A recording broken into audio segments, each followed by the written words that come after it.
Salut tout Non, le monde. Pour le bizarrement, coup, c'était pas mon vrai nom. ah. Donc là, pour l'occasion, rebonjour Aurélien, hein, puisque Bah oui. on est bon. Cette fois-ci, ça commence. Bienvenue sur l'hebdo du vendredi. Je refais un grand coucou à tout le monde, à tous ceux qui sont, à toutes celles et ceux qui sont là pour suivre ce petit moment entre nous. J'ai envie de dire, comme d'habitude, n'hésitez pas à poser vos questions bah, à l'invité, hein, moi on s'en fout. C'est lui, entre guillemets, qui est là pour répondre à toutes vos questions.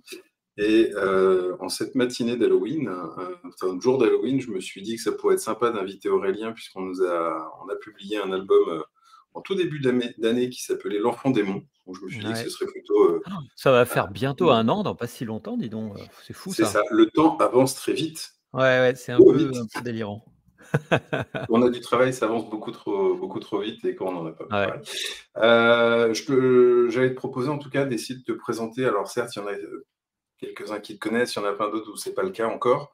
Je voulais te faire des questions un petit peu, tu sais, les trucs un petit peu classiques au départ, du type qui es-tu et Je te laisse. comment t'es arrivé dans ce milieu qui est la bande dessinée, l'illustration, tout ça, quoi. Ok. Mais je suis le mouvement. Suis-moi. Je te laisse maître de cérémonie. Donc pour le coup, la BD, c'est quoi pour toi? Comment tu as commencé justement à t'intéresser à la BD? C'était très jeune, c'est venu comment? J'ai commencé à m'y intéresser jeune, mais de manière assez détachée en fait, parce que je lisais comme tous les gamins, les Pif Gadget, les Picsou Magazine, des trucs comme ça. Les vieilles BD, de coffre, de mes grands-parents ou de mes parents. Surtout mes grands-parents, il avait tous les Tintins, une foule de Tintins, c'était assez fou. Et puis je dessinais donc forcément, ça m'intéressait, mais j'avais pas de projet, d'en faire quelque chose, tu vois? C'était très, très peu structuré et j'ai commencé à vraiment à me dire, mais en fait, enfin l'outil de la narration m'a commencé à m'intéresser, quand j'ai lu, du Moebius et j'étais tombé sur le Garage hermétique, mais je comprenais rien en fait, parce qu'il y a rien de trop à comprendre d'ailleurs, hein, c'est quand même super particulier. C'est vrai que Mais mais justement, je me suis dit: «Il y a une liberté folle», enfin, ça m'a fasciné et puis, après j'ai découvert aussi Régis Loisel et là j'ai commencé à structurer avec la quête de l'os du temps, hein, j'ai commencé à structurer un récit, ou des histoires, un petit peu fantastiques, de la fantaisie, voilà voilà. C'est à ce moment-là, je me suis dit: il y a peut-être des choses à raconter», enfin ça m'intéresse. Ça m'intéresse au-delà du simple fait d'être lecteur. et quels Voilà. sont les auteurs, les autrices qui t'ont encore plus marqué à terme entre ceux de ta jeunesse et même ceux d'aujourd'hui? Comment tu t'es inspiré pour finalement créer aujourd'hui bah, ton approche graphique? Alors il y a eu 2 choses. Déjà, ça a longtemps été, Moebius et ensuite j'ai découvert, l'école un peu italienne et espagnole de la BD, donc avec un travail du noir et de la ligne, qui est très, très particulier, donc avec Sergio Topi en premier lieu, qui m'a aussi un peu explosé la figure et Dino Battaglia, Breccia aussi. Donc c'est une approche plus picturale que la ligne claire qu'on connaît, que je connaissais quand j'étais gamin et qui m'a beaucoup, beaucoup plu et en fait, c'était en parallèle aussi avec une curiosité qui était pas tellement liée à la BD, mais plutôt liée à l'illustration et à la peinture. J'ai aussi découvert, Vania Zuriavlov, qui est un illustrateur qui était très jeune quand je l'ai découvert et qui faisait des images très sombres, et pleines de poésie, moi, assez morbide, mais plein de poésie, qui m'a énormément inspiré aussi, dans le début des années 2010, qui m'a permis de sortir un peu je sais pas, d'influence un peu rigide de la BD, j'étais coincé dans une manière de m'exprimer qui était probablement, pas très fidèle à ce que j'avais envie de donner et j'ai mis 10 ans à m'en rendre compte et donc à partir de début 2010, j'ai commencé à utiliser ces références, graphiques pour mon travail d'illustrateur et de peintre et petit à petit, ça a débordé sur la bande dessinée aussi. Ouais, voilà, du Vania Dzuriavlov dans toute sa splendeur avec des noirs incroyables et Ouais, voilà, c'est assez 13 ans. incroyable. Ouais. Tiens, attends, j'en ai trouvé une autre d'ailleurs, si tu veux, hop, si ça passe plus Ouais, vite. ouais, bah, oui, oui. Alors j'ai découvert cet illustrateur, par le truchement de la musique. Parce que cette image-là précisément avec le pouls là, c'était la couverture d'un album, d'un album de Matt Elliott, dont j'aime beaucoup Ouais, le travail et donc je suis tombé sur cette image, j'ai fait: «Waouh!» Hem, voilà et j'ai fouillé et ça m'a beaucoup, beaucoup inspiré on retrouve un petit peu cette ambiance-là dans des images que j'ai faites dans cette période-là et on peut un peu, trouver ce genre d'ambiance, peut-être dans L'Enfant démon et dans l'Homme Bouc, tu vois? L'homme Book, ouais. Typiquement, ouais. Ce type d'inspiration-là, on va dire, traîner dans ta mémoire dès le départ, en fait. Ouais et c'est assez, c'est très mélancolique, c'est assez morbide parfois, Vania Dzuriavlov, mais je trouve qu'il y a ça se rapproche un peu de ce qui m'inspire aussi, qui m'intéresse, c'est-à-dire le romantisme noir du 19e avec la littérature, avec, Maupassant ou Baudelaire et donc c'est très proche de ça, c'est le même genre d'atmosphère. En tout cas, moi, ça me semble très lié. Hem, moi, dans les inspirations ce qui a pu me donner envie de dessiner aussi, en illustration avant la BD, me pousser à prendre les crayons, c'était ce genre de littérature avec le Horla ou des Ah, choses comme alors ça, là, quoi. Avec beaucoup de suggestions, beaucoup de voilà, très atmosphérique et voilà. Donc ça correspond bien à ce genre d'imagerie pour moi. et pour le coup, tu pas autodidacte? Tu as suivi quelques cours? Tu as eu un parcours d'école, tu as eu un parcours universitaire, si je dis pas de bêtises, en peinture notamment, non, c'est pas ça? Oui, alors je suis pas autodidacte, dans le domaine artistique parce que oui, j'ai fait une maîtrise d'art plastique et sciences de l'art, c'est vachement pompeux, mais voilà. Oh, si on considère que l'art est une science, j'en sais rien, je ne crois pas. Bref, ouais, donc j'ai quand même j'ai fait un peu de recherche dans le domaine du land art, des choses comme ça. Mais je faisais pas de BD, j'en ai fait ouais, j'ai continué à dessiner des personnages, tu vois? Mais c'était quand même pas très central. Donc quand même dans la BD, je me considère vachement comme autodidacte parce que quand j'ai commencé, je me suis rendu compte que j'avais tout à réapprendre, mais y compris le dessin. Ouais, C'est-à-dire que le dessin jusqu'ici, il était pas contraint par de la narration et par, une histoire, spécifique, bah, j'esquivais tous les écueils et toutes mes lacunes. Par contre, une fois que je me suis retrouvé avec un scénar et qu'il fallait suivre le truc, bah, là, je me suis rendu compte que, bah, je ne savais pas dessiner. En tout cas, je savais pas faire face à ce type d'écueil et donc j'ai vraiment bataillé pendant longtemps avant d'arriver à un niveau qui me semble, correct.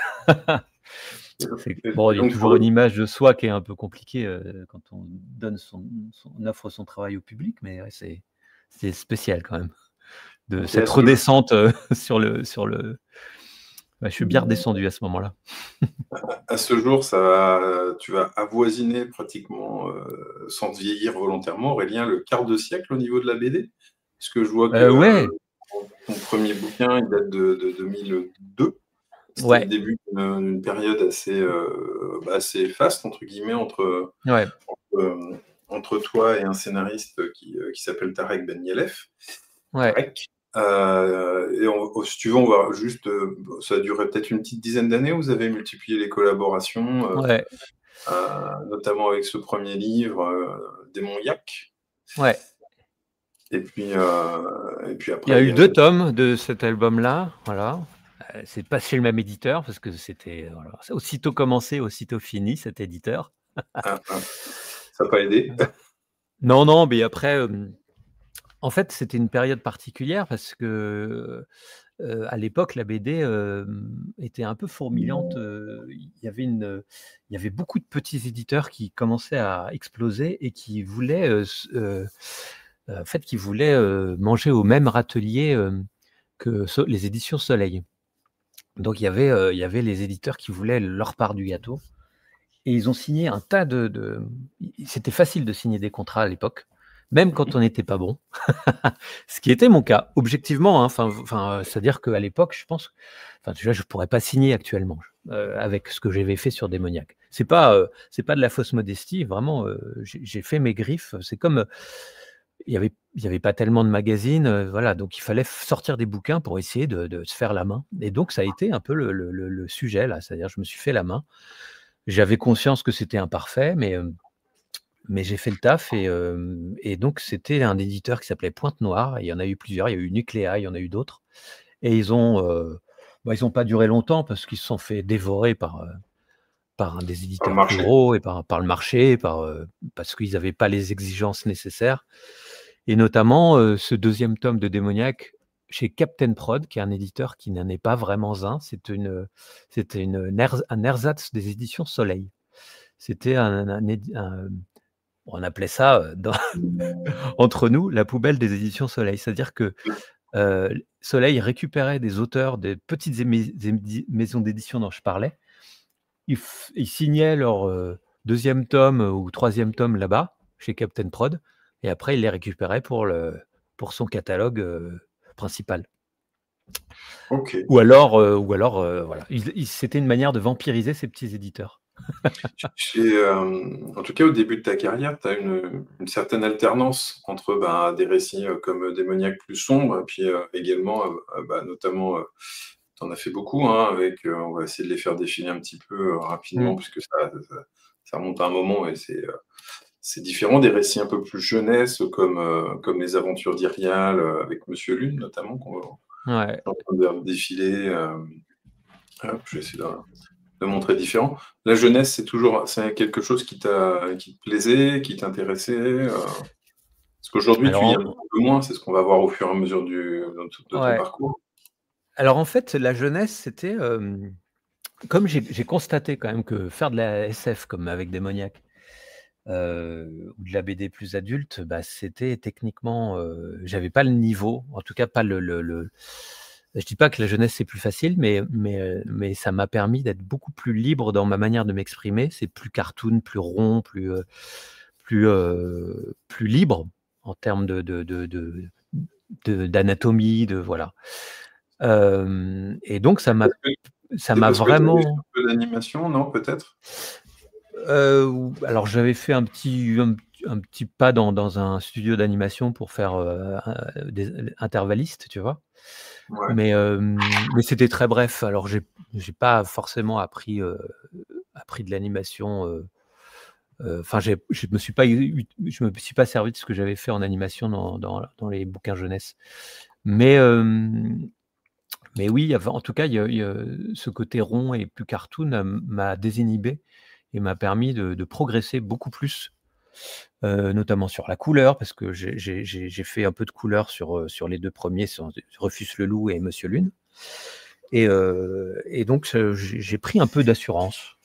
Je pense que j'ai beaucoup plus progressé avec la jeunesse qu'avec, Démoniaque, tu vois? Où j'étais vraiment coincé dans des objectifs que j'étais pas capable d'atteindre, qui étaient beaucoup trop exigeants pour mon niveau.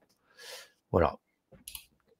Et puis j'avais aussi, pour la BD adulte, tu vois, j'avais plein de références qui étaient écrasantes. Je parlais de Moebius, je parlais tu vois, enfin, de Loisel ou de ce genre de lecture-là, de Riley, des choses comme ça. Bon, en fait, c'était beaucoup trop écrasant et je pense, ça me coinçait plus que ça m'aidait, tu vois?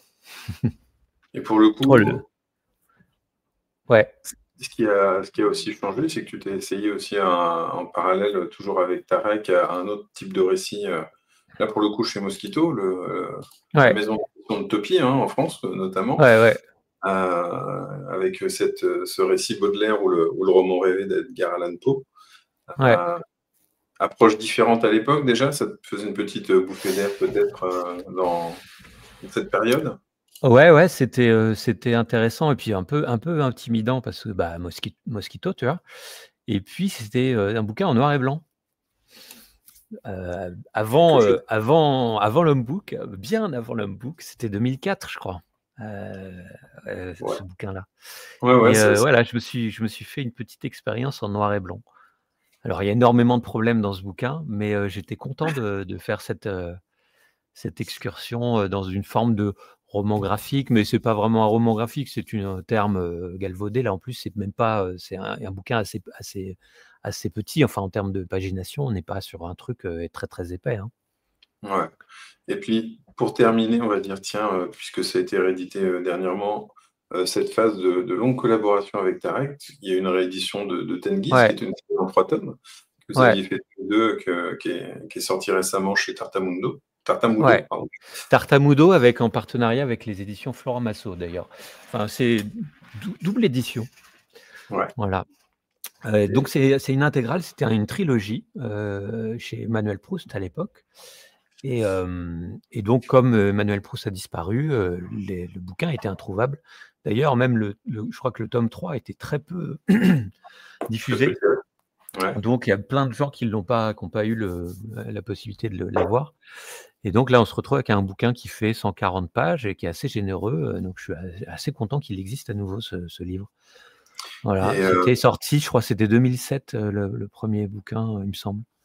ouais, il y avait Et là, donc voilà, belle édition assez épaisse.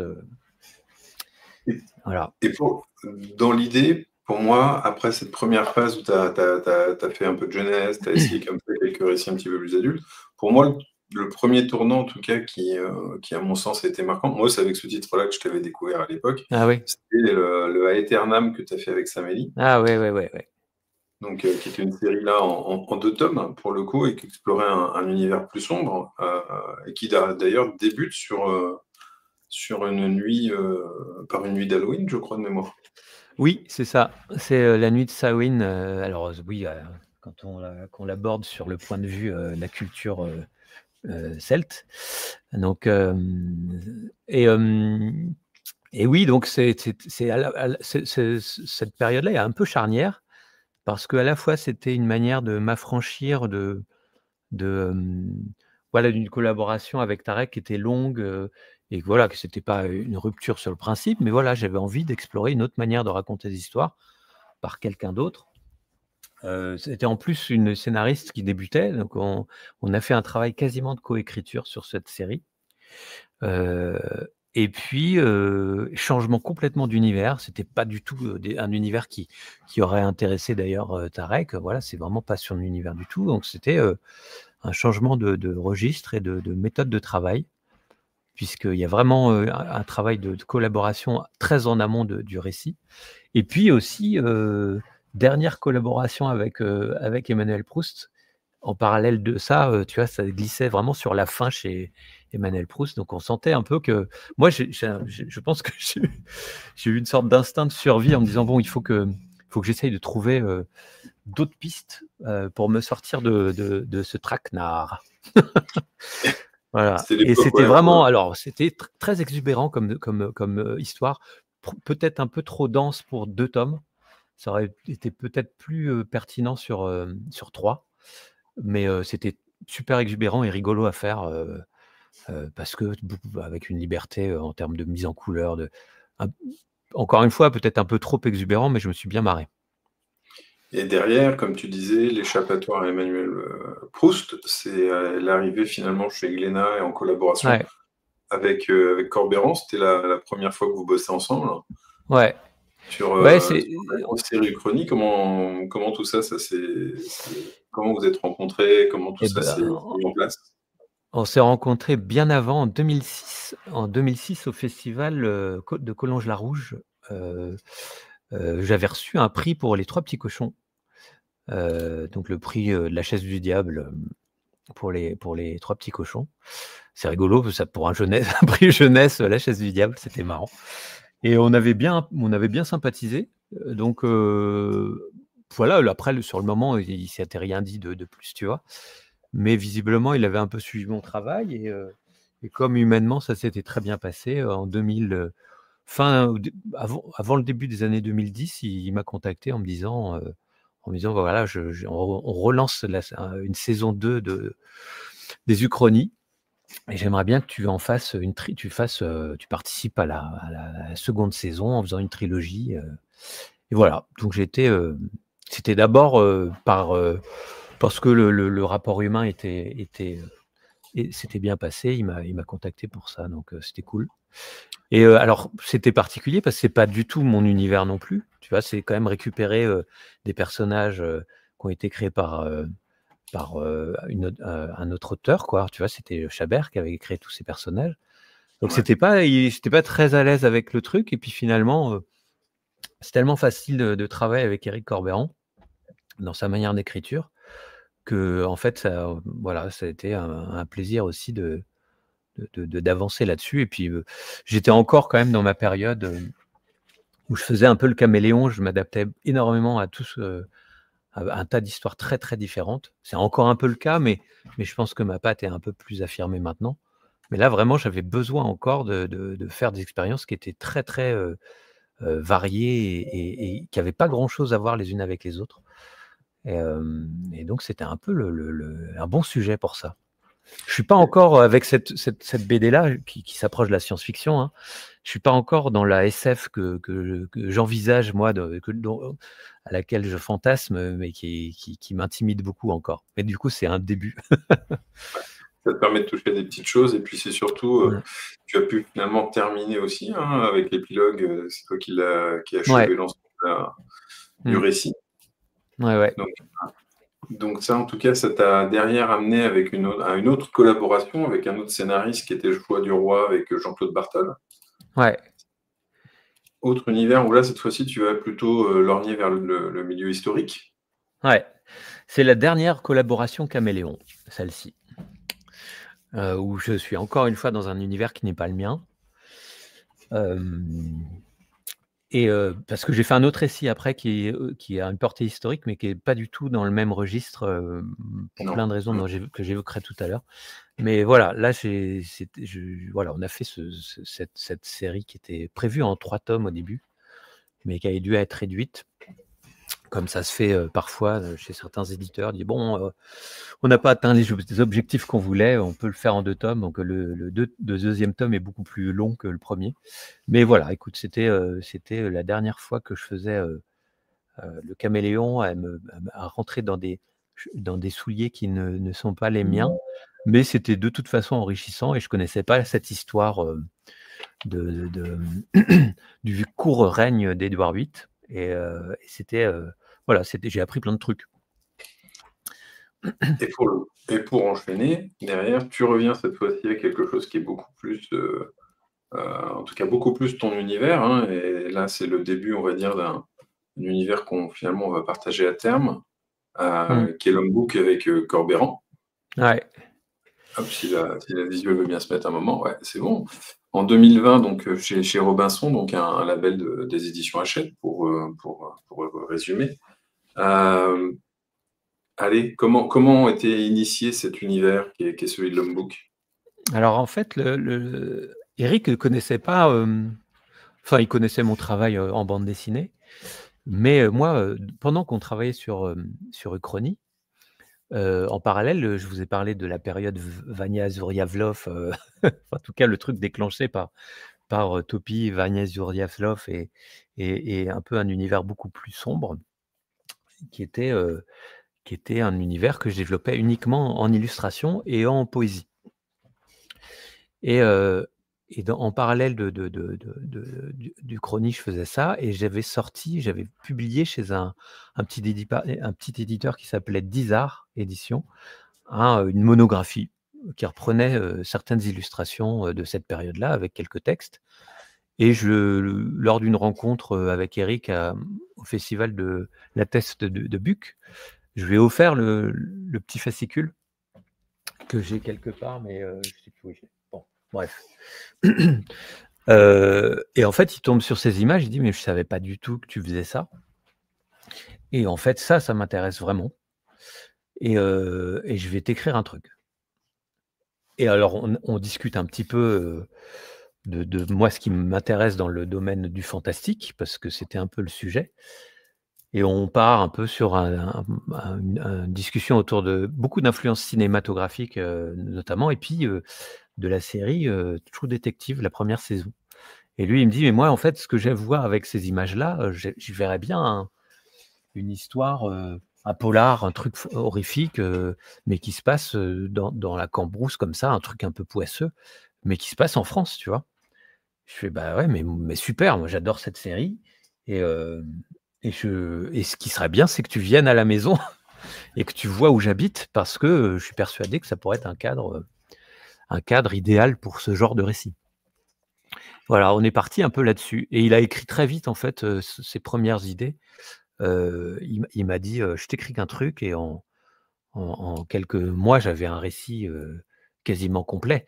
Après, on avait besoin de faire des repérages pour savoir dans quel cadre ça se passait, mais voilà, il a été hyper inspiré par ça et on s'est vraiment très très bien retrouvés sur ce sujet-là, tu vois. Une des premières donnes par rapport à l'Enfant démon, hop, ça met pas la bonne image, ça va venir, j'imagine. Hop, voilà. C'est que déjà le récit avait été pensé entièrement en noir et blanc à l'époque. Ouais. Il était plus long aussi que ce que tu avais fait jusqu'ici je parle en un volume unique en tout cas, avec combien 170 pages de BD, je crois, de mémoire. C'est un truc comme ça, oui. Presque. Et il y a une donne, moi, qui m'avait en tout cas marqué, c'est que le poids du texte était finalement très discret. On avait une narration qui était très visuelle. Ça, c'était quelque chose que vous avez travaillé ensemble. Est-ce que ça s'est fait au fur et à mesure, finalement, du découpage? Comment... Est-ce que c'est En toi qui fait, as paumé les bulles et oublié de les mettre? non, en fait, je pense qu'on avait, en discutant, on s'est rendu compte qu'on avait envie de ça tous les deux. On parlait de cinéma beaucoup plus que de BD d'ailleurs. Et en parlant de cinéma, on voulait de la lenteur. On voulait quelque chose de très contemplatif. Et donc, il fallait faire sauter le côté bavardage. Et faire beaucoup moins de cases par planche. Et donc, faire plus de planches. Mais vraiment, c'était lié au cinéma, plus qu'à la BD. Notre volonté de réduire d'allonger le récit et d'enlever beaucoup de mots. Et en plus, c'est une manière que j'apprécie beaucoup d'écrire, que j'apprécie beaucoup chez Éric, c'est que ses dialogues sont assez courts. Il laisse beaucoup de place au non-dit. Il y a des phrases qui se terminent pas. Il y a tu vois, il y a un espace vraiment pour que les personnages existent en dehors de leur verbiage, quoi. C'est-à-dire qu'ils ont et en fait, le fait de ce type d'écriture-là, moi, me donne l'impression qu'ils ont une vie intérieure plus dense. Ils livrent pas tout, tu vois? Et moi, ça m'inspire beaucoup. Ça me donne très envie de les dessiner, en fait, ces personnages. Parce que je les connais pas tant, tu vois? Et j'ai besoin d'explorer beaucoup plus ce qui les anime. Donc ça me donne vraiment envie de les dessiner. Voilà, des Une fois chose sur des images. que... Ouais, pardon. Ouais. Non, vas-y, vas-y. Non, j'allais dire une donne que tu évoquais tout à l'heure, c'était le côté localisé du théâtre, en tout cas de l'histoire. Et pour le coup, ça se déroule plutôt dans un décorum qui est vraiment situé, on va dire, dans le sud du Limousin, la Creuse, dans ces environs-là. Et une particularité de cette zone géographique, c'est notamment ces nombreuses zones boisées. C'est une chose que tu mets souvent en avant, en tout cas que tu as énormément mis dans l'hommebook et pas que. C'est une chose en tout cas, qui t'inspire énormément, en tout cas, c'est des décors qui te plaisent à illustrer. Ouais. Oui, en fait, et puis en fait, tout ça fait un peu écho à tout ce que je disais tout à l'heure, c'est-à-dire que quelque chose de très organique, quelque chose de sombre, tu vois, je parlais des récits un peu du romantisme noir. On a souvent des récits qui sont liés, qui se passent dans la nature, ou voilà, des choses, ou de la peinture. Caspar David aussi, des peintres comme ça, des peintres d'environnement naturel. Et finalement, tout ça, c'est rigolo parce que moi, j'ai vécu à Paris longtemps. J'ai toujours senti que j'étais pas un citadin, mais j'ai vécu longtemps en région parisienne et à Paris. Et j'arrive en Limousin et tout, voilà, tout tend vers cette orientation-là de mon dessin qui va s'orienter vers vraiment du dessin de la nature et des arbres et quelque chose tu vois, de la pourriture un peu, du l'humus, des choses moi, qui me parlent beaucoup. Et donc, je suis content d'avoir eu ce récit-là qui me donnait un prétexte pour exploiter ça, tu vois. Et je C'est une cherche un vraie. peu ça de plus en plus, même dans les récits qui sont pas, dont c'est pas le sujet, tu vois? Je suis toujours un peu, en quête de dessiner de la terre et des arbres et des cailloux. C'est aussi une manière de renforcer l'atmosphère aussi d'une histoire, que le décor presque, c'est peut-être quelque chose qu'on dit souvent, mais en tout cas, je trouve chez toi que le décor a une véritable importance, presque, certains diraient comme un personnage supplémentaire dans l'histoire, un supplément d'âme Mmh. peut-être. Là, quand on voit effectivement l'homme bouc, plus tard dans l'Enfant démon, c'est vrai que pour moi, il y a un côté où le décorum renvoie en permanence vers une petite atmosphère fantastique, voire horrifique. C'est quelque chose que tu vois, toi, quand tu regardes un décor que tu prends en photo dans tes recherches et que tu veux Mmh. ensuite transmettre en image. Oui, oui, je le vois même pas pour mes recherches, je le vois forcément dans mon environnement, immédiat. Il y a toujours une histoire, quoi. Enfin, je sais pas, moi, j'ai l'impression que, tous les décors sont habités d'une certaine manière. En tout cas, on peut les habiter sans aller jusqu'à une histoire, mais en tout cas, il y a des amorces, notamment dans les paysages nocturnes ou des choses comme ça où il y a encore une fois, je parlais de non-dit, dans les dialogues d'Éric, mais c'est pareil dans un paysage, c'est-à-dire que tu as des zones d'ombre et tu peux habiter ces zones d'ombre, par un tas de choses et c'est ce qui constitue pour moi, l'essence même du récit fantastique. C'est-à-dire tout ce qui est caché est potentiellement une menace ou, alors là, quand on parle de récits comme L'Homme Bouc, mais ou, un élément de poésie, ou de mystère. Donc mystère, menace ou poésie, enfin les 2 peuvent être entremêlés d'ailleurs.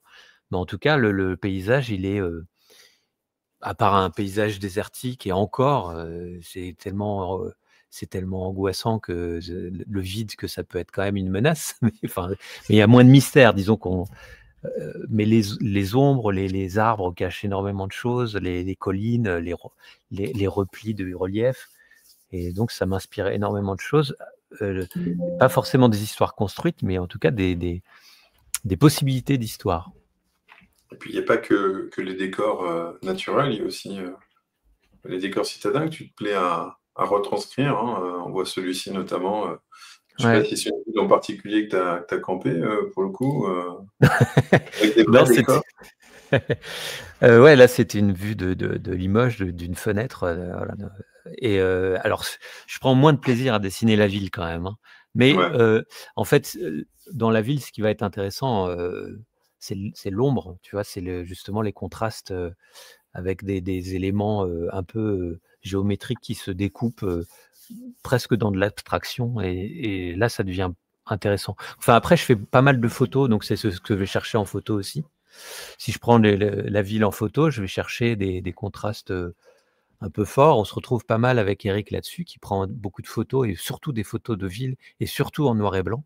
Donc il cherche vraiment aussi des contrastes forts et donc c'est dans les noirs, moi, que je trouve l'intérêt dans les paysages, de citadins. Tu disais que tu l'avais pris t'avais pris entre guillemets cet angle à travers la fenêtre d'un logement. Tu t'incrustes chez les gens en fait pour avoir des photos? Non, je suis pas allé jusque-là, non. Je force la porte. «J'ai une photo à prendre, laissez-moi passer». En tout cas, non, Mais il y a aussi une donne qui est intéressante sur l'Homme Book, je trouve, c'est que ça marque vraiment un autre type d'influence qui n'était pas forcément présente jusqu'ici, que sont les titres fantastiques, horrifiques. Tu as des références, toi, dans ces domaines-là, que ce soit des films, peut-être des illustrateurs dans le genre, je ne sais pas. Est-ce que toi, c'est quelque chose, des registres que tu aimes bien? moi, j'aime ça, mais c'était surtout dans la littérature. Donc je me Mmh. rappelle de un des premiers émois, en littérature, horrifique, c'était le Horla et puis la Vénus d'Île aussi de Mérimée. Mais voilà, j'ai des souvenirs comme ça, assez marquants. Et après en bande dessinée, ou cinéma, j'ai, L'Antre de la folie m'a beaucoup marqué parce que c'était un lien, très fort avec l'univers de Lovecraft, Ouais, que j'avais de beaucoup kiffé aussi étant ado. de John Hem Carpenter. Ouais, de John Carpenter. Mais en bande dessinée, j'en avais assez peu lu. J'avais un souvenir glaçant et d'un récit fantastique. J'arrive pas à me rappeler le nom de. Ça s'appelait Le Fossoyeur. Et j'ai un souvenir cauchemardesque, mais j'étais gamin. Et du coup, je me suis tenu loin de la BD qui faisait peur après ça. Ouais. Parce que j'en ai fait des cauchemars. Et c'était un récit d'un mec, un vieux monsieur qui était malade dans son lit de mort. Et en face de son lit, il y avait un tableau avec un paysage, une route qui allait dans la campagne.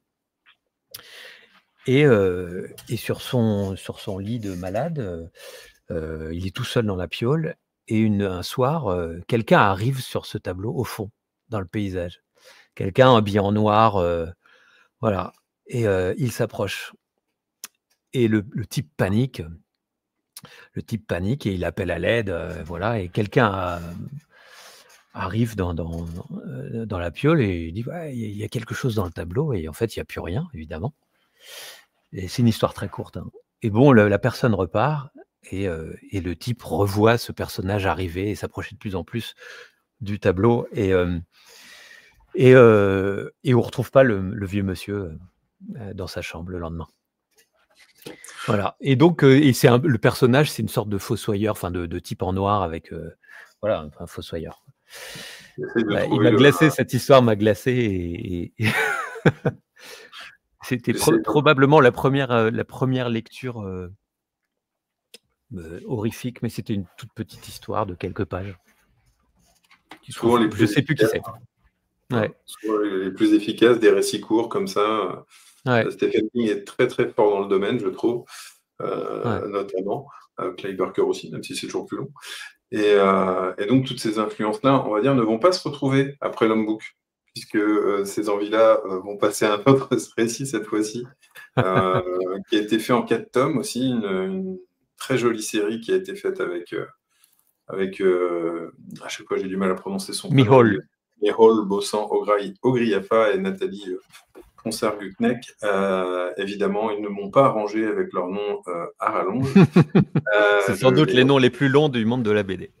Et donc, ouais, Visage, là, pour le coup, tu retournes vers de l'historique, une série en 4 tomes qui est l'occasion cette fois-ci d'explorer.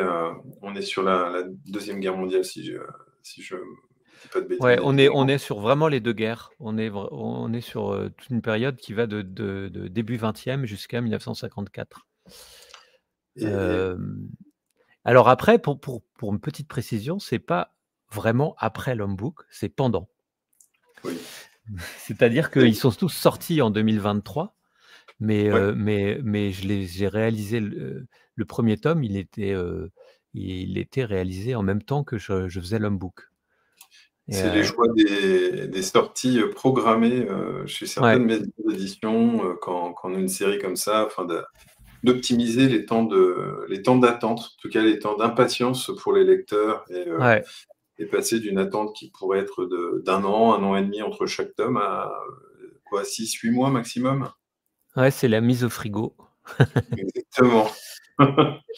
Et c'était alors ce bouquin-là, comme je disais, le récit historique en soi, c'est pas mon univers, mais les personnages étaient tellement bien incarnés et beaux. Enfin, il y avait un truc très très romanesque, moi, qui m'a donné très envie de travailler sur cette série-là. Donc c'était cool, mais difficile en même temps. C'était très chouette à faire, mais la BD de documentation, où il faut faire attention à ce qu'on va représenter, avec des lieux qui ont existé, parfois qui n'existent plus. C'est quand même super coton. Alors après, c'est pas forcément moi qui ai fait le plus de boulot de historiographique, de documentation, mais se conformer à ces documentations que m'ont fourni mes scénaristes, pour le coup, c'est pas simple, hein. C'est pas simple, je trouve que tu t'en es super bien sorti, dans le sens où on retrouve ta patine actuelle, mais aussi une touche qui est légèrement différente, comme si tu n'abordais pas on va dire le registre de la même manière. Moi, en tout cas, je trouve que c'est une belle histoire une belle prestation, on peut dire, de ton côté. Ben, merci. Il y a des arbres, t'as vu? Oui, il y a des arbres. Je vais en montrer d'autres, vous allez voir. Les arbres sont partout. Et bon, Et voilà. il y en a encore. Et donc, alors que Aurélien est en pleine, je crois, promotion, ou même, je crois que tu es peut-être même en train de terminer le 4e volume de mémoire, je vois Éric Corberan, du coup, venir me voir en me disant j'ai un truc à te proposer, faut qu'on Ouais. cale un moment avec Aurélien. C'était où? C'était à Angoulême. Angoulême. Angoulême, Ouais. c'est toujours un moyen parfait pour se voir au milieu des gens. On nous regarde d'un œil étrange en disant qu'est-ce qu'ils Ouais. font? Pourquoi ils se parlent? Ouais, Sans se mais on parler. avait réussi à trouver un moment, ouais, quand même. Et en fait, ça faisait un moment qu'on réfléchissait, on se tournait un peu autour encore, tu sais pas, ce Lombook, c'était censé être un one shot. Ouais. Et avec Eric, on s'est dit: «Ouais, mais en fait, on s'est bien amusé, quoi». Donc comment on fait? Et comment on fait? Par principe, on l'a représenté chez Hachette, mais on n'avait pas très envie. Je t'avouerai, le truc, c'est qu'on avait été très contents du bouquin et de travail avec notre directeur, éditorial, mais pas du tout content de la manière dont a été défendu le bouquin derrière. Mmh. Donc on s'est dit: «C'est pas l'endroit où on va pouvoir faire ce qu'on veut». Et donc on a réfléchi à aller, vers des maisons d'édition beaucoup plus, indépendantes et qui ont une volonté, enfin avec une discussion directe avec l'éditeur, quoi. Et dans cette optique-là, on est venu te voir, ouais. Et Et puis c'est on venu savait aussi qu'un éditeur, un éditeur plus mainstream, faire une sorte de tome 2 qui n'en est pas un, enfin tu vois? Ça aurait été ils sont ouais, généralement frileux, on a moins de marge de manœuvre, enfin tu vois? Il aurait fallu qu'on fasse, un truc complètement indépendant, ce qu'on avait commencé à écrire, enfin qu'Éric avait commencé à écrire, mais c'était moins satisfaisant que vraiment de reprendre les personnages qu'on avait envie de développer, tu vois?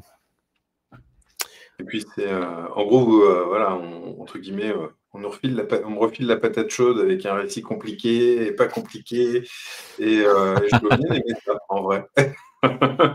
Alors, en tout cas, non, c'est, d'emblée, à l'origine, en plus, on peut le dire, le titre s'appelait «L'herbe du diable», au tout départ, les Ouais, toutes premières planches ouais. et et l'idée aussi, dès qu'il m'a été présenté donc «L'Enfant Démon», puisqu'il a été renommé très, très vite, en fait, hein, «L'Enfant Ouais. Démon», heu, il a toujours été question que le livre soit en couleur. C'est une chose Mmh. qui a différencié aussi, peut-être qui se différenciait, pardon, de l'Homme-Book. Mmh. Déjà, ce choix, il était venu naturellement, c'est pas moi qui l'ai imposé, Ouais, ouais. sachez-le. Bah, il y avait 2 choses. 1re chose, on s'est dit, il faut une proposition éditoriale qui se démarque de l'Homme-Book parce qu'on veut pas faire, on veut faire un bouquin qui soit indépendant, que l'éditeur enfin, que l'éditeur ne soit pas obligé de vendre l'Homme-Book en même temps qu'il va vendre, L'Enfant Démon. Enfin, tu vois? Que ce soit vraiment un truc indépendant et par ailleurs, ça se passe à une autre période de l'année. Enfin, ça se passe en été et l'Homme-Book se passe, en mars, voilà, à peu près. Et moi, je voulais, donner, avoir une autre image de mon environnement, enfin du cadre de l'histoire, mais aussi de mon cadre de vie, donc la Creuse, le Limousin. Et donc je voulais montrer, une nature beaucoup plus riante avec tout de même cette atmosphère, oppressante du récit. Donc avoir un contraste, dans la narration et dans dans les décors, entre le côté bucolique de la nature, et puis un récit dur, tu vois? Et c'était un peu c'est pour ça que je voulais pas forcer le truc avec un noir et blanc, heu et tu vois, être vraiment dans une sorte de contradiction là-dessus. Et pour le coup, on peut voir, ouais, un choix de couleur qui est vraiment, qui est différent, en fait, de celui qu'on aurait pu imaginer, tu vois, en termes d'ambiance. Et effectivement, le côté presque saisonnalité différente place bien le récit, Mmh. ce qui ne lui empêche pas, évidemment, là, on peut le voir, d'aller vers, de l'atmosphère, pas joyeuse. Mmh. sur lesquels on n'a pas forcément envie de tomber. C'est pas Prime Sautier. Non. Et puis notamment, une chose en tout cas sur laquelle je trouve tu t'es bien éclaté, c'est ça. C'est des petites pages interchapitres entièrement réalisées en illustration. Ça, c'était une demande de ma part. D'ailleurs, j'ai dit, alors moi, j'ai envie de jouer un peu. Voilà, merde, attends, je crois que j'ai enlevé mon casque. J'ai dit, voilà, on va faire des chapitrages, parce qu'au départ, c'était pas écrit en chapitrage. Hein. Ouais. J'avais dit, je vous avais dit, mais j'aimerais bien des chapitres, et puis à chaque chapitre, je fais une image. J'ai envie de peindre, j'ai envie de faire de l'illustration. Ça me fera une respiration sur un grand bouquin comme ça, un long bouquin. Faire un chapitrage avec une image qui est complètement dans un autre traitement que la BD. Et donc, c'était un terrain de jeu pour moi. C'était vraiment un petit cadeau que je me faisais. Hein. Voilà. Et c'est cool parce que je trouve que ça apporte un truc, effectivement une respiration au récit, mais un côté atmosphérique, je trouve qui est enrichissant par rapport au récit. Tu vois, ce genre d'image-là est hyper emblématique pour moi de l'ambiance de ce personnage de l'enfant démon. Donc je suis très content d'avoir pu faire ça et d'avoir pu collaborer avec un éditeur qui laisse qui laisse ce genre de possibilités aux auteurs, tu vois. C'est d'autant plus intéressant, en tout cas, moi je trouve que ce soit pour toi ou Eric, vous ayez la possibilité de pousser des idées le plus loin possible en disant, enfin pour moi c'est là-dessus, c'est sur cette manière de créer sans frein à main, entre guillemets, qu'il est plus intéressant pour pouvoir pousser, on va dire, le créatif plus loin. En parlant de créatif, c'est vrai qu'il y a cet aspect-là aussi que s'amuser à inclure sans une clé de déchiffrage, entre guillemets. Oui, il y en a qui se sont arrachés la tête. J'ai donné quelques indices quand même après. Ouais. Voilà, puisque comme il y avait beaucoup de questions là-dessus, je leur ai expliqué que le dernier, le texte juste avant le cahier graphique et à la fin, c'était écrit cahier graphique. Donc à partir de là, on doit pouvoir déchiffrer. On est capable à des moments de pouvoir effectivement, en tout cas, on va dire regrouper l'ensemble. C'est aussi un livre qu'on a. Là, je remontrais cette illustration, en tout cas, voilà, de l'enfant démon et des loups juste à côté, que je trouve assez incroyable. Je l'adore, celle-là. Il y a un vrai travail de luminosité, en tout cas, et d'arbres. Et d'arbres et d'ombre. Mais un clair-obscur, voilà. Tiens, je vais essayer de montrer directement après pour ceux qui veulent essayer de trouver Ah, puis tiens, on voit également quelques illustrations qui avaient été faites autour. Hop, non, ça c'est la fin, voilà, c'est bien là. Voilà, là il y a écrit cahier graphique. Voilà, amusez-vous maintenant pour déchiffrer tout ça. C'est une écriture cunéiforme, c'est comme ça qu'on dit. Mais c'est un alphabet, c'est juste l'alphabet classique. Déstructuré. Qui est changé en cunéiforme, mais c'est pas écrit en sumérien, quoi. Voilà. Donc c'est traductible. Et moi, j'adore également cette illustration-là. Ouais. Qui a donné lieu à une scène qui n'est pas dans le bouquin, qui est une scène coupée, disons, et qui est trouvable dans la Bible noire. Exactement. Cette scène coupée. Mais c'est une image que j'avais faite avant qu'on parle de faire un tome 2 avec Eric, enfin une suite à l'Homme Book. Et c'est une des images qui a fait qu'il a écrit, qui s'est lancé dans l'écriture aussi. Donc elle est, en fait, il a une façon de fonctionner qui est assez rigolote et moi qui m'amuse beaucoup à provoquer, parce que je le provoque un peu des fois. C'est-à-dire que je fais une image et lui il écrit des trucs derrière et ça lui donne envie d'écrire des histoires. Et donc des fois je provoque un peu les choses. C'est assez rigolo. Ouais. Je pense à des petits... Cette scène coupée. En fait, cette scène coupée, elle est tirée du récit quand il a été écrit pour être complètement indépendant de l'Homme Book. Donc il n'y avait plus Blanche, il n'y avait plus Gaël, c'était d'autres personnages. Mais on retrouvait quand même l'enfant démon, qui avait une autre forme, qui était plus grand, qui était voilà. Mais en tout cas, c'était une version alternative de l'enfant démon qu'on trouve dans l'Homme Book. Ouais. J'aime bien aussi sous cette forme-là, tu vois, cette image. J'aime beaucoup cette scène et j'ai fait: «Ah voilà, elle sera pas dans le livre. Ah quel dommage», mais il y avait pas moyen de l'intégrer en fait, c'était pas Ouais. ça rentrait pas, ça marchait pas. Et Donc puis une note qu'on avait mise également, c'était toutes les recherches que vous avez ouais, faites et quelques photos où regardez le poseur, le beau ouais, gosse.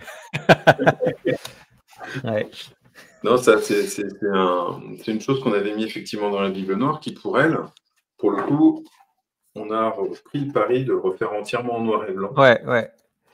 Ça, c'était On va dire chouette aussi et puis alors dans cette perspective, sachant qu'il y aurait une version noir et blanc, j'ai dès le départ travaillé les planches de manière à ce qu'elles fonctionnent, sans couleur et je savais qu'il y aurait la couleur, mais j'ai volontairement choisi de ne pas y penser quand je faisais, quand je travaillais et ça a été, voilà, c'est un vrai kiff aussi de travailler le noir et blanc et si bien que, bah, là, je je suis en train de travailler sur une BD, qui sera en noir et blanc aussi, horrifique, mais voilà, donc c'est un peu j'aimerais bien pouvoir, de temps en temps proposer ce genre de récit. J'y pense de plus en plus, tu vois, à travailler, les BD que je réalise, je me dis: «Ah, ça serait bien quand même une version noir et blanc», donc je fais attention à ce que la couleur soit, pas, pas optionnelle, mais presque, tu vois? Que ce soit vraiment, très de se lire lisible, dans les deux ouais. versions. Ouais, Tiens, petite chose aussi, on avait rajouté un petit effet comme ça, ouais, marqué sur le titre, histoire de ça rajouter c'est un bien. petit côté sanglant Ouais, ouais. sur le et puis on avait pu tiens, c'était l'occasion de le montrer aussi parce qu'il avait fait une couve incroyable. Mmh. Stéphane Perger. Stéphane Perger qui va avoir 50 ans aussi, une semaine après moi, dis donc. Et Ah, donc ouais, organiser une c'est tournée d'anniversaire. un très bon pote et qui a fait une superbe image là-dessus, ouais, ouais, c'était cool. Je suis vraiment très content d'avoir pu, le provoquer un peu, son imagination avec ce récit aussi. Et sur l'Enfant démon, tiens, aussi une chose qui était un peu différente, par rapport à l'Homebook, c'est que déjà le récit est encore plus long. Ouais. C'est-à-dire que, quand on vient voir un éditeur en lui disant, «Ouais, alors tu sais, c'est une suite qui est pas une suite que tu peux lire indépendamment et en plus ce sera pas en noir et blanc mais en couleur et qu'on ferait encore plus de pages, ça t'intéresse?» Heu, bon, bah, ouais, OK. Bah, ouais, ouais, on est chiant, hein, on est chiant, bah, oui, mais Mais en non, fait, on le est pas truc, c'est chiant. que tu vois, l'homme book, on a fait le bouquin qu'on voulait, évidemment, mais ça a provoqué d'autres envies, tu vois? Tu peux pas moi, je pouvais pas refaire la même chose, heu, il y a forcément une évolution. Si on fait un autre récit dans cet univers-là, je vais pas travailler pareil, je vais travailler, je sais que le noir et blanc sera un peu différent, je le sais d'avance, tu vois? Que la Donc couleur serait différente peut-être, ouais, tu vois, je vais aborder les choses de manière un peu alternative, je pense, tu vois? Je sais et pas, enfin, en tout cas, j'ai du mal à me projeter, hein, pour l'instant, mais factuellement, c'est difficile de quand tu repars tu relances le désir d'un livre, le désir, puis il se passe des années entre, il va forcément muer, tu vois? Je suis pas un j'admire un peu les autrices et les auteurs qui arrivent à faire des séries de 20 tomes. Ça existe, hein, pourquoi pas, mais moi je crois que je saurais pas, je serais mort avant, j'aurais envie de tout changer, tu vois? Avant, c'est pas c'est, possible. est-ce qu'on peut dire notamment que, l'Homebook, on va le retravailler par la suite? Ah bah oui, Donc on peut le dire?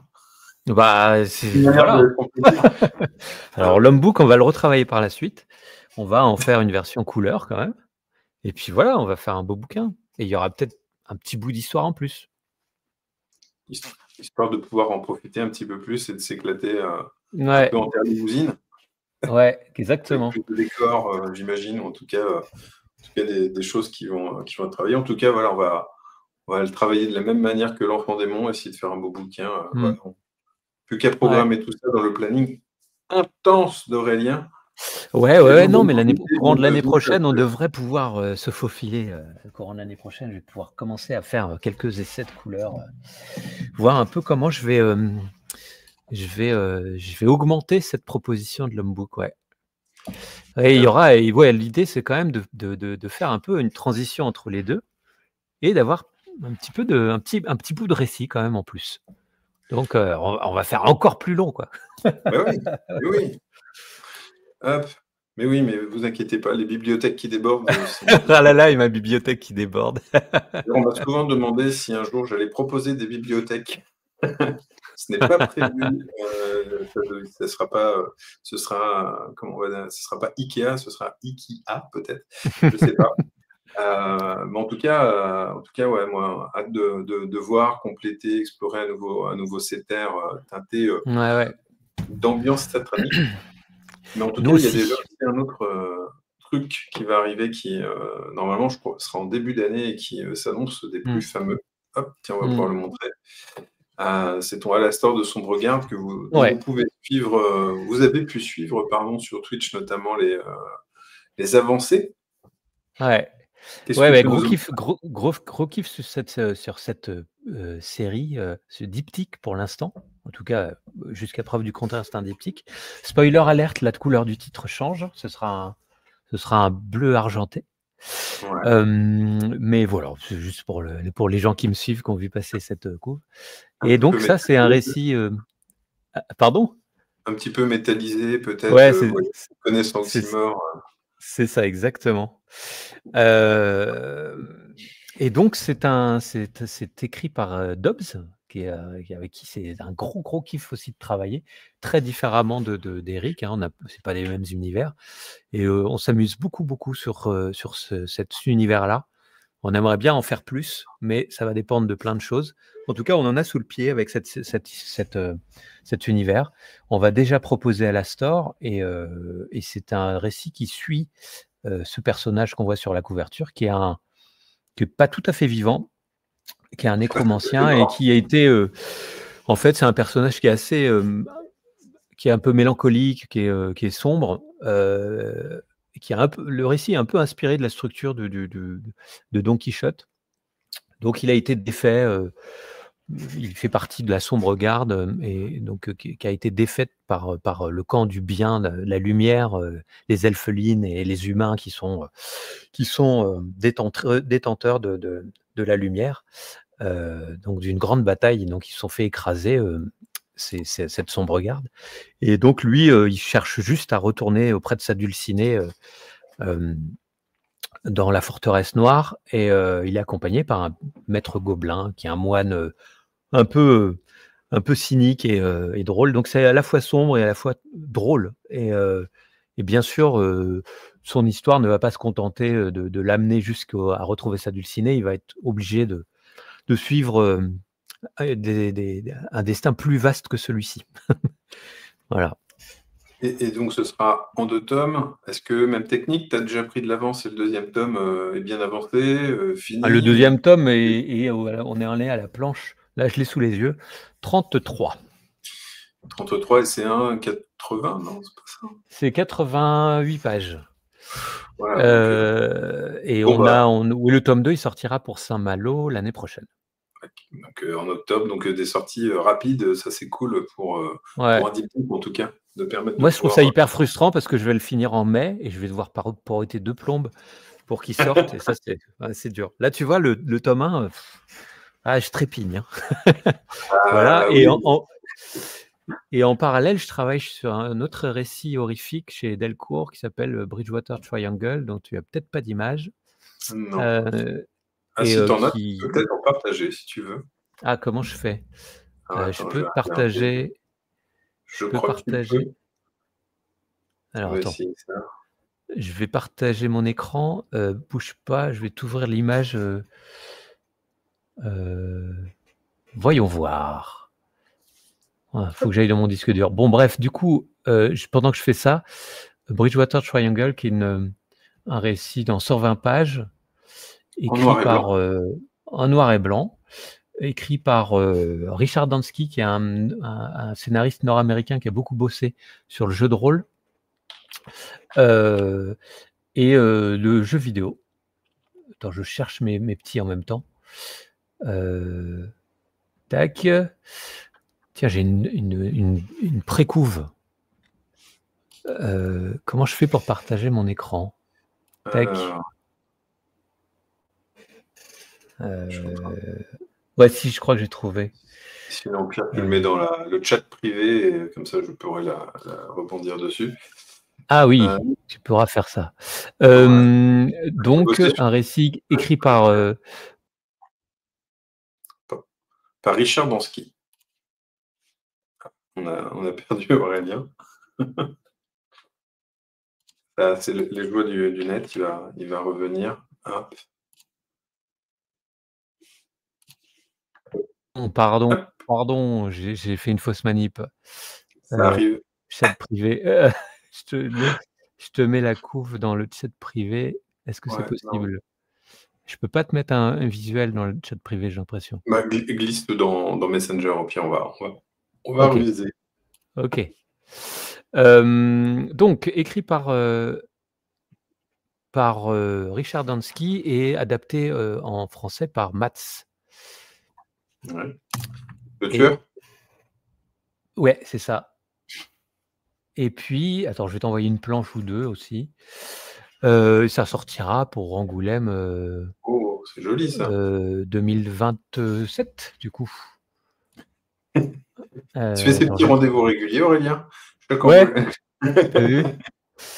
Tiens, hop, on fait la couve le temps que tu enchaînes, enfin que les planches arrivent au fur et à mesure. Ouais, je vais t'en mettre juste une pour donner un peu l'ambiance. Tu verras qu'il y a un peu de forêt aussi. Bah, en fait, ça se passe exclusivement dans la forêt, sachant que ça se passe dans le Massachusetts, dans le triangle de Bridgewater, qui est une zone dans la forêt, qui est avec des marécages et tout, et qui est censée être la zone la plus hantée des États-Unis. Et donc, c'est des personnes, un groupe de 4 personnes qui enquêtent en quête d'indices de phénomènes paranormaux. Hélas pour eux, ils vont en trouver. Voilà. C'est pas toujours bon d'obtenir ce qu'on cherche. Et en tout cas, ouais, on retrouve un peu les atmosphères qu'on voyait dans le MOOC, en fait, c'est cool. Ouais. Comme tu aimes bien faire des recherches, prendre des photos, des docs, du coup, Richard Dansky t'a invité à aller dans le Massachusetts.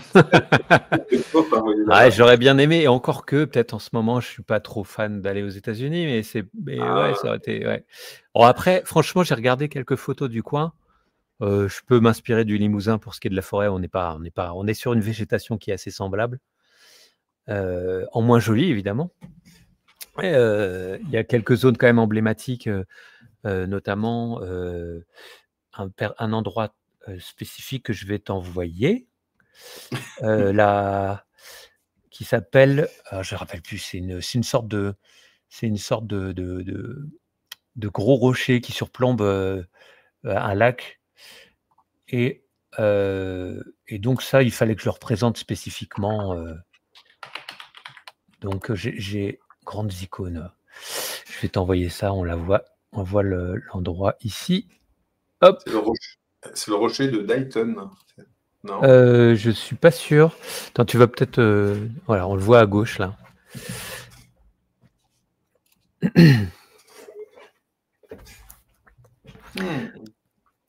On peut montrer ça ou pas? Oui, tout à fait, ouais. C'est toi qui vois. Hein. Bah, je l'ai fait en live, hein, donc allons-y.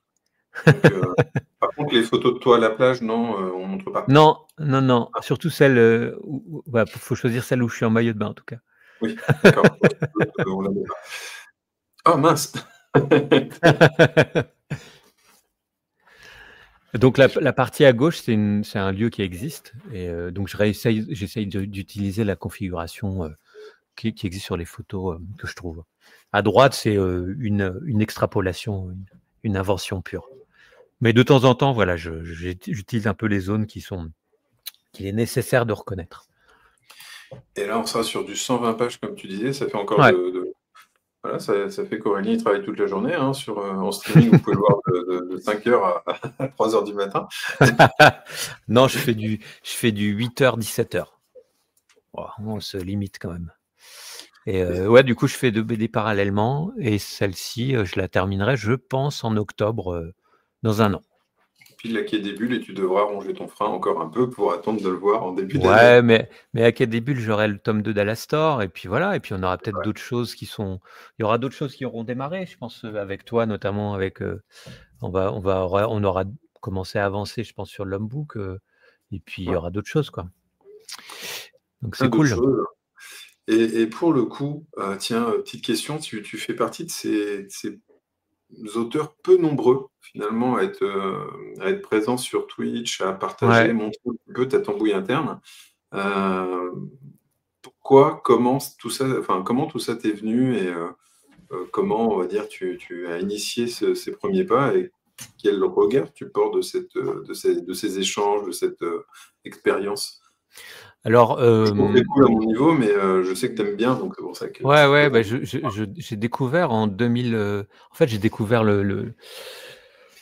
Twitch avec le jeu vidéo, enfin le streaming de jeux vidéo comme beaucoup de personnes et tout d'un coup, je suis tombé sur des catégories artistiques et notamment sur François Gomez, donc Fanfan Gomez, sur Twitch, qui est un auteur, on a démarré ensemble, chez des éditeurs différents, mais on s'est croisés une fois, ou 2 peut-être au début des années 2000 et je tombe sur lui et je vois que ça stream de la BD et heu et donc il décèle mon identité parce qu'on a discuté un peu. Il dit: «Mais il faut que tu streames, j'adore ton travail, il faut que tu streames». Moi j'ai mis du temps à m'y mettre parce qu'en fait j'avais une connexion creusoise à l'époque, je suis toujours en Creuse, hein, mais c'était vraiment voilà, c'était la DSL, tout pourri, tu vois? Donc c'était pas possible et depuis, les connexions se sont améliorées, tu vois? Maintenant j'ai la fibre et tout et je me suis mis à streamer et il s'avère que c'est un outil de productivité pour moi qui est assez, merveilleux. C'est-à-dire que moi pour travailler, j'ai besoin, de musique, mais souvent pour rester un peu focus, bah, il fallait quand même que j'ai un prétexte, donc j'écoutais des podcasts ou de la musique ou de la radio, mais voilà, j'avais quand même tendance tu vois, à papillonner un peu parce que je suis tout seul chez moi et que c'est même si j'ai du mal à travailler en atelier, j'aime bien ça ponctuellement, mais c'est pas mon truc, d'avoir des gens vraiment qui font du bruit. Heu et ben, en fait, le fait d'utiliser Twitch comme un atelier silencieux, c'est-à-dire que je sais qu'il y a des gens qui me regardent et donc il s'avère que le fait d'avoir des gens qui me regardent travailler, bah, ça m'oblige à travailler. Et du coup, tu avances Donc encore plus vite. ouais, j'avance pas mal. Bah, en fait, ça fait une hygiène de travail, moi, qui me plaît bien. C'est pas aussi bruyant qu'un atelier, où tu as la présence et tu écoutes pas la musique que tu veux ou je sais pas, où il y a des gens qui viennent te parler et en même temps, tu peux quand même échanger. Je sais que les gens sont studieux parce que moi, je suis pas hyper bavard en live et ça me va bien, en fait. Je trouve ça hyper motivant, et ça imprime, en tout cas, une hygiène de travail et une régulière, je pense, qui est essentielle si on veut si on veut bah, être à l'heure en bande dessinée quand on produit les bouquins. En tout cas, Voilà. moi, je peux confirmer qu'Aurélien fait partie de ces auteurs qui a un timing millimétré, hein, sachez-le. Mmh. Et Fredo qui me demande si je vais sortir un jour un artbook. Eh ben, La c'est ce que réponse j'ai te demandé. la réponse est, oui. J'ai même, un graphiste qui va travailler sur le sujet, mais il faut que je sélectionne mes images. Il y en a, et puis il faut que je me force à mettre des images qui se datent un petit peu et dont je suis pas forcément entièrement satisfait, mais c'est comme ça parce que je sais bien que c'est obligé. Mais comme elles ont quand même du sens, il faut que je les mette et par contre, ce qui va être compliqué, c'est que ce artbook, il y a des images qui sont très variées en termes d'ambiance et qu'il faut que je trouve une structure pour que ça ait du sens.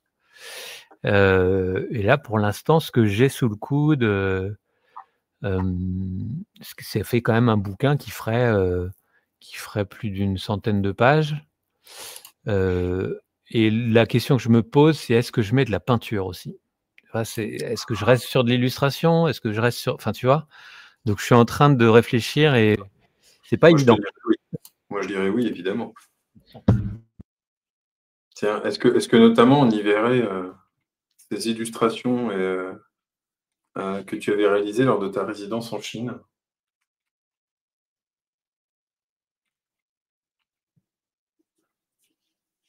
Alors, on t'entend plus, Aurélien.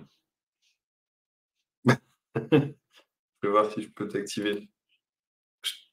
Ah, c'est à Ah ouais, toi de. c'est bon, ça y est, non? Ça Ouais, y est? c'est bon. Ouais, Tu es revenu parmi je sais nous. pas ce qui s'est passé. Et donc ouais, c'est de la bon, je sais pas, mais Fredo a l'air d'avoir envie. Je sais pas si c'est pertinent, ça va peut-être faire un peu trop, mmh, ça va partir un peu trop dans tous les sens, j'en sais rien. Il faudra que je vois avec mon graphiste. Faut trouver un équilibre dans un handbook pour que l'on puisse montrer ces différentes facettes, Ouais, ce qui est toujours un petit défi au départ, mais en tout cas, non, ça peut, en tout cas, ça donne «envie» entre guillemets, mmh, parce que c'est vrai que une part là, entre guillemets, on s'est focalisé sur la BD, mais c'est que tu fais également, pas mal d'illustrations, en tout cas, ouais, sur des grandes dimensions, notamment. ouais, ouais, il y Heu a des trucs, le dernier et en date, comment intégrer ces tableaux, ouais, c'est ouais, ouais, c'est pas toujours évident de trouver un truc cohérent, mais c'est ça en fait le il faut que je fasse un artbook avec des, séparés en chapitres aussi, tu vois? Je pense que c'est ça peut être intéressant. Donc j'y réfléchis. Il faut que je prenne le temps de structurer ça et après de faire bosser un graphiste, dessus pour que ce soit carré, quoi. Voilà. que tout Mais fonctionne oui, bien, que ça mette en valeur ton travail? des pages qui se déplient 17 fois. C'est ça. Et on va autant faire des posters, hein? Exactement. Des repros directement. Exactement. Un livre de repros. Donc ça viendra, mais je sais pas quand. J'aimerais bien commencer à bosser dessus vraiment sérieusement l'année prochaine. Mais, je voulais faire ça, cet automne, mais pas le temps. Il y a un petit peu de boulot effectivement avec tes 2 titres, en cours Ouais. en tout cas. Oui, puis en Hem, plus, il f f enfin, je dois bien avouer ce qui est, c'est-à-dire que c'est pas le programme ne alors, évidemment, si les éditeurs veulent bien, me prêter vie, mais le programme n'est pas au ralentissement, me concernant sur les projets. Parce que j'ai dit oui à des trucs et que je suis quelqu'un qui a des principes et il donc respecte je peux pas faire patienter les gens 5 ans, ça va être, difficile. Voilà. donc vous, comme on le disait tout à l'heure, vous retrouverez donc toujours, Aurélien sur Twitter du matin au soir, en mode acharné, ça c'est sûr. Bah, écoute, en tout cas Aurélien, je te remercie du Bah, moment que tu as merci. passé et qui du coup t'a fait ralentir ta productivité incroyable. Ouais, Heu, j'ai un peu d'avance ce mois-ci, donc enfin, j'avais de l'avance, donc c'est cool. Je suis en train de travailler sur les planches du mois prochain. Ça va? ouais, ça va. Donc, bah, écoute, je te remercie en tout cas, d'avoir pris le temps, d'être ensemble et bah, déjà d'avoir répondu aux personnes qui ont posé des petites questions et en tout cas merci aussi toutes celles et ceux qui étaient présents. Bah, merci à tout le monde. Hein, on l'a enfin fait, cette émission et un peu mieux que en tout cas, nos premières initiatives. En tout cas, moi, ça me semble plus sympa. En tout cas, merci à toi et puis, Merci Michael, c'était hein, cool. ouais et puis, bah, écoute, en tout cas, bah, à toi, je te dis à très bientôt. Puis en tout cas, Ouais, j'espère que à tout le monde, je vous dis très bien à très bientôt. à bientôt À tout le plus tard. monde. Ciao. Ciao.